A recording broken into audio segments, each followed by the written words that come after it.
Respect to the compound 1 and फिर choose the correct statement.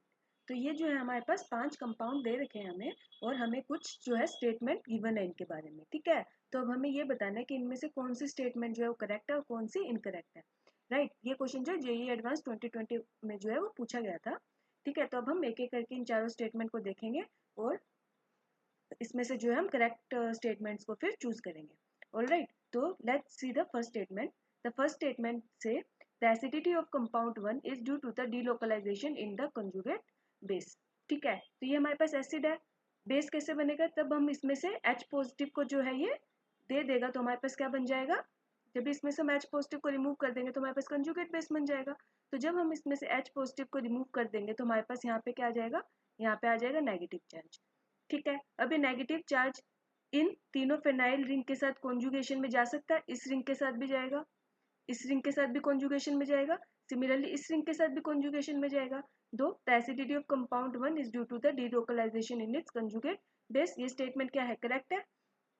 इसकी acidity, क्योंकि इसके ऊपर नेगेटिव चार्ज स्टेबल हो रहा है, क्यों हो रहा है, क्योंकि वो नेगेटिव चार्ज इन रिंग के साथ कॉन्जुगेशन में जा पा रहा है, तभी वो H पॉजिटिव दे रहा है ना। अगर इसके ऊपर नेगेटिव चार्ज स्टेबल नहीं होता ना तो ये जो है H पॉजिटिव नहीं देता, क्योंकि हर स्पीसीज क्या चाहती है, हर स्पीसीज चाहती है कि वो क्या रहे, स्टेबल रहे। अगर इसके ऊपर नेगेटिव चार्ज स्टेबल नहीं होता तो ये H पॉजिटिव नहीं देता, ठीक है। अगर ये H पॉजिटिव नहीं देता तो इसमें एसिडिटी भी नहीं होती, बट क्योंकि इसके ऊपर नेगेटिव चार्ज स्टेबल है। नेगेटिव चार्ज क्यों स्टेबल है, क्योंकि ये नेगेटिव चार्ज इन तीन फेनाइल रिंग के साथ कहाँ जा पा रहा है, कॉन्जुगेशन में जा पा रहा है, ठीक है। तो फर्स्ट स्टेटमेंट को रीड करते हैं, the acidity of compound 1 is due to the delocalization in its conjugate base, right. ये स्टेटमेंट क्या है, करेक्ट हो गई है। अब सेकंड स्टेटमेंट पढ़ते हैं, the conjugate base of compound 4 is aromatic.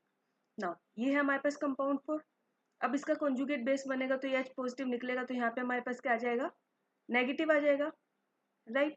अब क्या ये एरोमेटिक है, एरोमेटिक के लिए क्या कंडीशन है, एरोमेटिक के लिए कंडीशन है कंपाउंड क्या होना चाहिए, कंपाउंड होना चाहिए हमारे पास प्लेनर होना चाहिए, कॉन्जुगेशन उसके अंदर क्या होनी चाहिए, उसके अंदर कॉन्जुगेशन होनी चाहिए, राइट। और वो क्या करना चाहिए, वो हक्कल रूल को फॉलो करना चाहिए, राइट। अब हक्कल रूल क्या कहता है, हक्कल रूल कहता है कि उसके पास कितने होने चाहिए, 4n+2 pi electron, 4n+2 pi electron होने चाहिए। अब देखो 4 एक ही साइकिल है, n की जगह हम रखेंगे 1, n की जगह हम रखेंगे 1 + 2 पाई इलेक्ट्रॉन होने चाहिए, कितने बन गए, 6 बन गया, 4 बन जा 4 + 2 यानी 6, इसके पास कितने इलेक्ट्रॉन होने चाहिए, 6 पाई होनी चाहिए, 6 पाई है, 1 2 3 4, H पॉजिटिव जाएगा तो इस पर नेगेटिव आ जाएगा, तो दो वो इलेक्ट्रॉन, तो इसके पास 6 पाई इलेक्ट्रॉन आ रहे हैं, आ रहे हैं। तो इसके अंदर हक्कल रूल को फॉलो कर रहा है, कॉन्जुगेशन में भी है, देखो कॉन्जुगेशन में ना double bond single bond double bond single bond, और ये नेगेटिव चार्ज, कॉन्जुगेशन भी है और ये प्लेनर भी है, तो मतलब ये क्या है, एरोमेटिक है। तब इसमें से हम H पॉजिटिव को निकाल देंगे, इस पे नेगेटिव आएगा तो ये क्या बन जाएगा, ये एरोमेटिक बन जाएगा। तो सेकंड स्टेटमेंट भी यहाँ पे हमारे पास क्या है, करेक्ट है, ठीक है। अब हम देखते हैं third statement. Third statement given है, compound second become more acidic when it has a NO2 substituent. देखो कंपाउंड सेकंड क्या है हमारे पास, कंपाउंड सेकंड है हमारे पास ये, ठीक है। अब ये कह रहा है कि अगर हम इस पे क्या लगा देंगे, NO2 सब्स्टिट्यूएंट लगा देंगे तो ये क्या बन जाएगा, और ज्यादा एसिडिक बन जाएगा। इज इट करेक्ट, या इज इट करेक्ट, क्योंकि NO2 क्या है, NO2 एक इलेक्ट्रॉन विड्रॉइंग ग्रुप है, राइट। जब भी हम इलेक्ट्रॉन विड्रॉइंग ग्रुप लगाते हैं तो क्या करता है, एसिडिटी को इंक्रीज कर देता है, और इलेक्ट्रॉन डोनेटिंग ग्रुप क्या करता है, एसिडिटी को डिक्रीज कर देता है, ठीक है। तो इलेक्ट्रॉन विड्रॉइंग ग्रुप लगाएंगे तो क्या होगा, ये इससे क्या करेगा, बेंजीन रिंग से इलेक्ट्रॉन डेंसिटी को अपनी तरफ खींचेगा, जिसकी वजह से ये H जो है वो इजिली रिमूव हो पाएगा, और जो कम स्पीसीज H को इजिली दे देती है वो क्या होती है, एसिडिक होती है। तो इस पे इलेक्ट्रॉन विड्रॉइंग सब्स्टिट्यूएंट लगाने से क्या हुआ, इसने इलेक्ट्रॉन डेंसिटी को अपनी तरफ खींचा, जिससे H पॉजिटिव इजिली रिलीज हो जाएगा, तो ये क्या बन गया, ज्यादा एसिडिक बन गया, ठीक है। तो इलेक्ट्रॉन विड्रॉइंग ग्रुप क्या करते हैं, एसिडिटी को इंक्रीज कर देते हैं, डोनेटिंग क्या करता है, एसिडिटी को डिक्रीज कर देता है। तो हमारे पास थर्ड स्टेटमेंट भी क्या हो गई है, करेक्ट हो गई है। अब देखते हैं fourth statement. Fourth statement is the acidity of compound follow the order first fourth fifth second and third. ये स्टेटमेंट जो है हमारे पास रॉन्ग है, ठीक है। हमारे पास जो यहाँ पे सबसे एसिडिक है ना, हमारे पास जो यहाँ पे ऑर्डर बनेगा वो ये बनेगा, सबसे ज्यादा हमारे पास एसिडिक फोर्थ है, देन फिफ्थ है, first first second and third, ठीक है। Let me create some space first.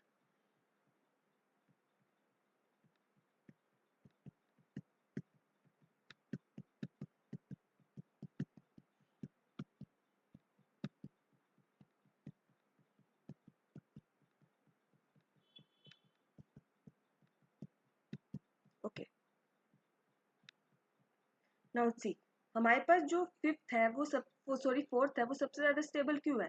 Fourth हमारे पास सबसे ज्यादा स्टेबल या बोल सकते हैं सबसे ज्यादा एसिडिक क्यों है? फोर्थ हमारे पास सबसे ज्यादा एसिडिक इसलिए है, जैसे ही हम इसमें से H पॉजिटिव लाएंगे और हमारे पास नेगेटिव आएगा ना, हमें क्या मिल रहा है? हमें एरोमेटिक कंपाउंड मिल रहा है। और एरोमेटिक कंपाउंड क्या होता है? सबसे ज्यादा स्टेबल होता है। तो अगर ये H पॉजिटिव दे के स्टेबिलिटी की ओर जा रहा है और ज्यादा स्टेबल हो रहा है, तो ये H पॉजिटिव देना जाएगा ना, ये इजिली H पॉजिटिव दे देगा। क्यों? क्योंकि H पॉजिटिव देती है क्या, इसमें कन्वर्ट हो रहा है, एरोमेटिक में कन्वर्ट हो रहा है। इसलिए जो है फोर्थ सबसे ज्यादा एसिडिक है, क्योंकि इसको सबसे ज्यादा ही जल्दी H पॉजिटिव देगा, क्योंकि H पॉजिटिव देते ही क्या हो रहा है? एरोमेटिक में कन्वर्ट हो रहा है। एरोमेटिक स्टेबलाइजेशन सबसे ज्यादा होती है, ठीक है। इसलिए जो हमारे पास फोर्थ जो है वो सबसे ज्यादा स्टेबल होगा। ठीक है, अब बात करते हैं फिफ्थ की। फिफ्थ में देखो, ये चला जाएगा,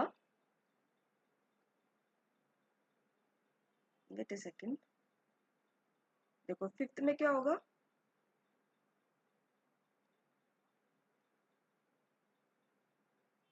जब ये चला जाएगा तो यहाँ पे नेगेटिव आएगा। अब इस कार्बन की हाइब्रिडाइजेशन क्या रहेगी? sp, sp रहेगी, राइट। अब sp को हम जानते हैं, sp क्या होता है? इलेक्ट्रोनेगेटिव होता है। इलेक्ट्रोनेगेटिव पे नेगेटिव चार्ज स्टेबल होता है। तो जो फिफ्थ है हमारे पास, उस पर स्टेबलाइजेशन क्यों हो रही है?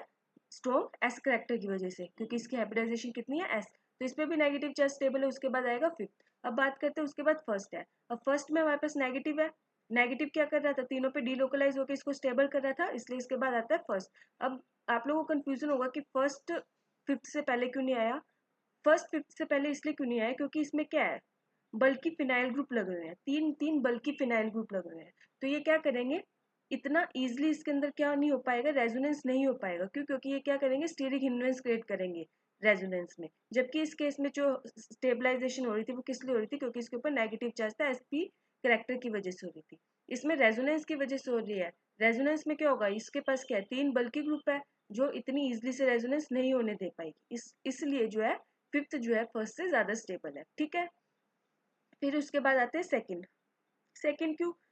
सेकंड, जब ये बेंजीन रिंग दे देगा तो क्या बनेगा हमारे पास? हमारे पास बनेगा ये क्या है? ये हमारे पास स्टेबल नहीं है। क्यों? इसमें रेजोनेंस भी नहीं हो रही है, कुछ भी नहीं हो रहा है, तो बेंजीन जो है हमारे पास एसिडिक नहीं रहता है, ठीक है। अब बात करेंगे सेकंड और थर्ड में, हमारे पास थर्ड स्टेबल क्यों नहीं है? सॉरी,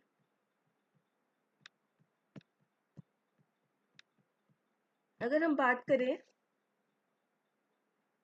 सेकंड और थर्ड में से, जब भी हम इसमें से निकालेंगे हमारे पास इसमें जो नेगेटिव चार्ज आएगा वो sp2 कार्बन पे आएगा, और इस पे नेगेटिव चार्ज आएगा sp3 कार्बन पे। अब sp2 कार्बन के ज्यादा इलेक्ट्रोनेगेटिव है ना sp3 कार्बन से, तो sp2 कार्बन पे नेगेटिव चार्ज स्टेबल रहेगा as compare to sp3। That is why हमारे पास जो सेकंड है वो ज्यादा स्टेबल है एज कम्पेयर टू थर्ड, या फिर कह सकते हैं ज्यादा एसिडिक है एज कम्पेयर टू थर्ड। तो हमारे पास जो एसिडिक ऑर्डर रहता है वो रहता है fourth, fifth, first, second and third. Okay, I hope आपको जो है ये क्वेश्चन समझ में आया होगा। तो हमारे पास जो इसमें करेक्ट स्टेटमेंट थी वो थी A, B and C। Second जो है हमारे पास कम्प्लीटली रॉन्ग स्टेटमेंट थी। ओके, आई होप आपको ये क्वेश्चन समझ में आया होगा। Thank you.